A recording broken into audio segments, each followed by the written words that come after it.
So, ma'am, good evening, ma'am. Good evening, Sarita. So you have some questions for me, I know. So start right away with it. So, ma'am, today I have some questions for you. So, like as you know, ma'am, I am working as a medicine representative. So, for us, the common thing is stress in our daily life, like if for our closing or for when our boss is coming to work with us, so we feel stress. Without that, also in every day, we are feeling stress, like personal life, professional life. We used to mix up with means we feel stress in every means kind category. And you thought I was the right person? Right person to answer my questions that how to handle it. Okay. So hello everyone. I am Dr Swayam Prava Baral, a psychiatrist in Bhubaneswar, and she is Sarita. And today we are having a very nice discussion on how to manage stress, especially in professions where they have a deadlines, where they are constantly under supervision. They have bosses, and also of course families. So how to balance it all, today we are going to discuss. So Sarita, what keeps you stressed the most? Like ma'am, when it comes to closing, we have to achieve our target. That gives me stress first. Second thing, when our boss is going to come with us and he was. I hope your boss is not watching this. He was going to do the fieldwork with us. Then, oh my God, he was going to meet that doctor. We know the doctor knows us very well, but still that apprehension, that stress. Yeah. Right. So first is the deadline stress. This Yes. is the stress among most of the professionals who have to meet a deadline, because most of the times deadlines are something that are not met. Am I right? Correct, ma'am. Deadlines are set at a higher Yeah. level than what humans actually can achieve. So the best ways to achieve deadlines is break your goals. Don't panic at the end of the deadline. Think of the deadline from the very beginning. Suppose you have a month to reach your deadline. So think from a month behind or 2 months behind, that how after 2 months I'll be achieving my deadline, so that you will speed up from the beginning and you will not panic at the end. Get it? What we tend to do, suppose you have an assignment or we have a deadline, suppose I have to meet 10 people or 15 people. So what we tend to do is we usually cluster those things towards the end. Am I right? Correct. So that is what gives us the most panic. If we do a proper planning from the very beginning, suppose I have 3 months to do a particular work, I have 3 months to study for a particular exam. If I plan ahead from the 3 months that how I am going to spend every day of my 3 months, I think at the end you will be very, very comfortable. Am I right? Correct. Yeah. So that's about the deadlines, but still deadlines will never be met.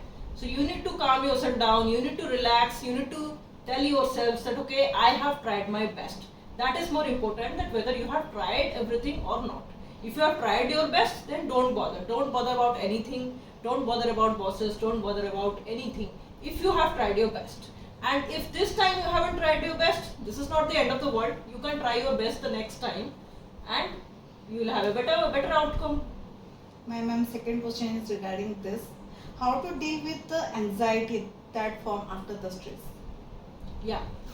Often it's a very vicious cycle. Stress, depression, anxiety, low mood, bad sleeping habits, then watching Netflix. This all are so intertwined with each other that we cannot differentiate when I was depressed, when I was sleeping badly, when I was eating badly, and when I started watching so much of reels. So all this nobody can delineate. But you have to maintain the best way to keep it in track is the habit trackers, or in your phone. You can maintain a sleep diary, or you can maintain any diary where you are logging your sleep, your exercise, your eating habits, and of course today we have apps that can do all this for you. So installing a simple app that will monitor all your biological activities and also your device time. You have those device timers where you can see that okay, this much is my device time, this much is my Instagram time. I personally use that because I am also I love taking photos, I love putting photos, so sometimes that takes too much of time. So I have an app that records the device time, and after a particular time, suppose I have kept say 20 minutes for Instagram, after that the app will be closed. So you can open it next day. Yes. Same with Facebook, same with YouTube. So that is what helps you control. This is a very recent thing that I have done on the suggestion of my brother, but it really works well and you should try it. Same with habit trackers, diaries. Be old school. Have a diary, have a pen and paper. Nobody is preventing you from that. You can take, yes, today I have eaten well, today I have exercised, today I have today I have done yoga, today I have like kept calm. So track everything, because awareness is the first step to change. If you are not aware about your habits, if you are not aware of your daily routines, what you are doing, then you cannot change. So that is the best and easy way, and it's one of the oldest ways, but we forget it. Correct, ma'am. And yes, you said about balancing personal life and work life. I see being India is in a transition, and for working women, it's hell. I understand why you are asking this question, because I also face the same trouble. Managing your family, your personal life along with your work life can be a challenge, both for men and women obviously, but women have the challenge more. We have to face it Because all. you are also expected to do some household duties. Even you have returned from office at 9 o'clock. अरे थोड़ा पानी का glass तो उठा ही सकते हो, थोड़ा कुछ बना तो सकते ही हो. This minimal is expected from you, even if you are a working woman working from morning till night. Even I being a very successful doctor, whenever I go to places, people ask me, यार ये खाना कब बनाओगे, रोटी कब बनाओगे? This is a very common question, because in India, it's an accepted norm that a female has to cook, clean and take care of the household. Okay. And that has not changed even after a female is working. That is not bad, but you have also to see what is the routine of the female.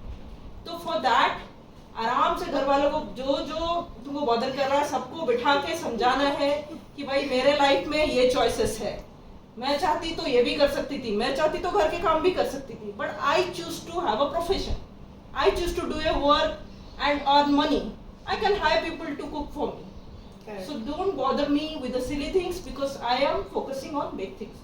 So we can explain. You can make people understand. Yeah. Because most of the times we assume that people will not understand and we don't tell them. So first thing of removing the stigma around working women is you have to be vocal. You have to seek help. I can't do both. Help me. What's wrong in that? I seek help from people. I say I can't do both. Help me. So that's not a problem at all. So first step is be vocal about your needs. See where you are overstressing yourself. Are you overstressing yourself in work or in family? Or are you constantly stretched between them? Or are people constantly commenting on you because you are more focused on work? क्या दिन भर काम करती रहती है, घर पे ध्यान नहीं है? Correct. Now, this will face in latter stages of life when you get married and you'll have kids. They'll give you that guilt. Right. Why are you there? Why are you not here? So you learn to manage it all. You learn to manage the guilt. You learn to manage what people are telling you, people's comment, and same time you'll also have to be focused on your goal to achieve the things that you want to do in your life. Yes. Right? Yeah. So, ma'am, is there any food that triggers the symptom of stress and anxiety? See, triggers for stress and anxiety are different for different people. For me, it's different. For you, it's different. No, ma'am. Any Right. foods? Food. Actually, Yeah. you asked for about food. Food. Yeah, foods like they say that certain foods elevate your mood, like chocolates. They have coffee. You can say, and certain cheesy kind of food will make you drowsy and lethargic. And of course, different peoples are allergic to different kind of foods, and they have studies have shown that phytins in certain plant components they have shown to slow down your metabolism and result in lethargy. And it has been seen that food with rich sources of omega-3 like fatty fish and this kind of foods are shown to improve your mental health in the long run.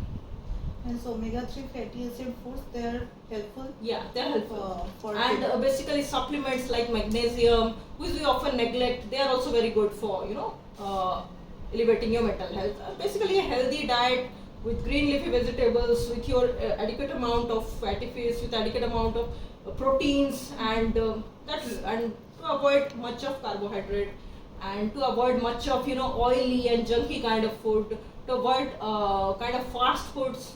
And not that they directly affect your mind, but yes, they affect your overall health, so naturally they will affect your mind. Okay. So, ma'am, my next question is, we can see healthy individuals in those who are men present within us, but there are some people, those who feel irritated with whatever we tell them. So, ma'am, how to understand that the person with whom we are talking to, they are having anxiety attack at that time? They felt that attack. Like, means we can see, like, normal people, they are talking nicely, but after some time they used to get irritated with few words like whatever we say. Means, like. So basically, you want to ask that how you are going to deal with people's Yeah, irritation. how to around. understand that yes, this person is getting the anxiety at this Or particular he time. is getting irritable, or Yeah. he is getting anxious, or Yeah. whatever. So basically, you want to know how you have to deal. How in to that understand? situation. Like yes, Okay. sir. Means they are So actually in- doing it knowingly or they are Unknowingly. yeah. So you cannot really differentiate that whether that person is so stressed out that the stress is spilling on you, the person is so worried that the worry is spilling on you, or him or her is doing it intentionally. Yes. See the kind of life we are living, the kind of lifestyle we all are having. Irritability is is rampant today.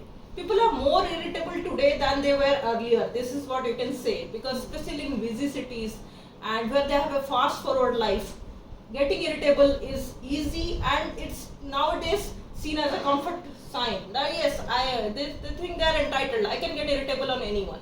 So that's what. So what you have to do at that point of time is you have to protect yourself as much as you can from the person in your workspace or in your family who is constantly getting irritable, or who is constantly complaining, or who is constantly putting comments on you. First thing is you have to distance them from yourself. But in all scenarios, distance is not possible, because you might be staying with that family member in home, you might be that work member, that office mate just might be sitting beside you, his desk is just beside you, and you can't maintain a distance. Then at that time, you have to observe that person, that what is it is actually causing irritation, whether he is suffering from any mental illness, or he is intentionally harassing you. Because in office, specifically in female members, a lot of people try to intentionally harass, so that you have to find out. And accordingly, you have to find. If the person is intentionally harassing you, you have to talk to him. Or otherwise, if he is not understanding, you have to complain to the higher person. And if somebody is irritable at home constantly, you have to talk to him and find out what is the conflict and what is the cause that is actually causing irritation. You have to find out whether that person is actually having a problem with you, or is suffering from any illness, or is suffering from depression or anxiety. And if you are in a position to help, you can help them if they are ready to take your help. Okay, ma'am. So my next question is, what are the stages of stress? Actually, biologically speaking, there are a lot of stages in adaptation syndrome. But basically, stress, when you can, for general use, what you can know is there is an acute stress and there is chronic stress. This is the division that has helped people most. Otherwise, there are other clinical stages that don't help you much, but this will help you much, because acute stress is something like somebody shouted at you now. Or acute stress is something like you are not able to meet a deadline this month. But chronic stress is something that has been bothering you for long. For example, any health condition. Suppose you have chronic headache. Somebody in the family is ill for a long time, or you are having any relationship issues for a long time. So these are called chronic stress. So to divide your own stress, you can divide it into acute stress and chronic stress, because they will require efforts in that much. For acute stress, you can take simple steps, that whatever the cause of the stress, you have to remove. But for chronic stress, you have to take more remedial steps. You have to take therapy sometimes, like cognitive behavior therapy, or other kind of therapy. Because if you are suffering from any kind of chronic stress, you have to take help from a professional. Okay, so knowing that whether my stress is bothering me now, or it has been bothering me from a long time, and it has been chronic, and it has been affecting my health and all, so this will help you in how to manage that kind of stress. Okay. So, ma'am, my next question is how to deal with the stress if it is untreated. Means what will happen if we will not treat the stress in the proper time? If you do not treat stress in the proper time, like I was talking about chronic stress, Yeah. it will affect each and every organ of your body. Let me repeat it again. It will affect each and every organ of your body, starting from your hairs to your skin, to your nails, to your eyesight, your cardiac condition, your digestive system, your muscle acts, your sleep, your eating habits, everything.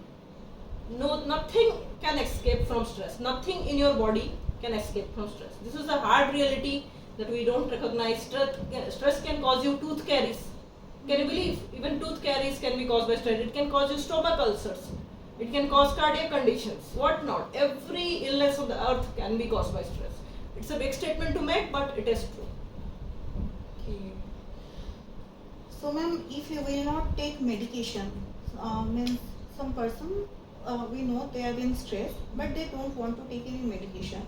How to treat them? See, stress per se is not a disease, it's not a syndrome. Because all of us are in some amount of stress. Nobody is bad from stress, right?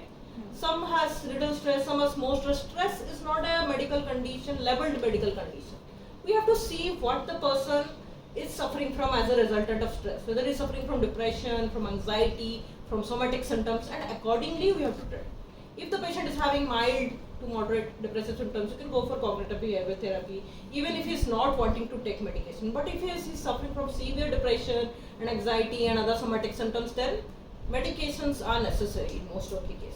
There is no other way. And yes, of course, it can be combined with therapy.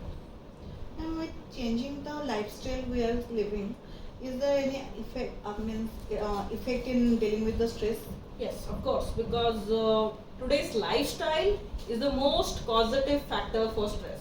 Like we have been discussing this from the beginning, that deadlines and traffics and sounds and pollution, of course, everything combines to stress. And more of being in a nuclear family, more and more of being in a conflicts between partners and conflict with your friends and quarrels and social media and influence from everywhere. All these are only lifestyles only. These are only lifestyle byproducts only. Waking up late, and going to bed with a phone, watching Netflix till late. Even I do that sometimes. So it's a lifestyle, and the result is obviously stress. We all know that, but we are not aware and we are not ready to change. That's it. So let's be aware of our lifestyle and let's try to change it. Of course, much of the depression is biological. Much of the anxiety is biological. But all the mental illnesses, they suffer from biopsychosocial model. That is, there is some contribution of biology, there is some contribution of psychology and social model. So basically it says that your surroundings and your lifestyle does affect your mental health. There is no denying in that. So let's try to change at least what we can change. That means we need to wake up before 4 a.m. No, not at all. I can't wake up before 4 a.m. and I don't recommend it at all. You can wake up at whatever time it's possible for you, but maintain a regular routine. At least before, I may say it's 6, others may say it's 7, others may say it's 8, but you have to curate your lifestyle according to your own need, according the way you can find it healthy, right? You have to observe your own biological cycle. Every person is different. But yes, we have a normal circadian rhythm, but you have to find that path that is the most comfortable and most healthy and most suitable for you. I won't ask you to join the 5 a.m. club, of course. So ma'am, after waking up, if we take the caffeine, so how much it will affect our lifestyle? Okay, so this is a very controversial question. Because all the people listening to me, they know I am a coffee addict.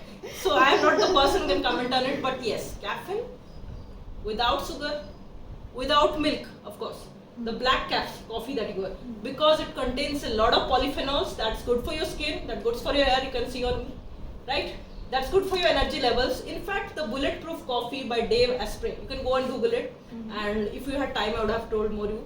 There is a quest on Mindvalley known as Smarter Not Harder, where he says details about this kind of bulletproof coffee, where in the decoction of coffee you add a little bit of fat, and they say that kind of coffee enhances the number of mitochondria in your body, and it rejuvenates your skin and your hair and your energy levels also. So I would not say caffeine is bad, but yes, taking it in right way is required.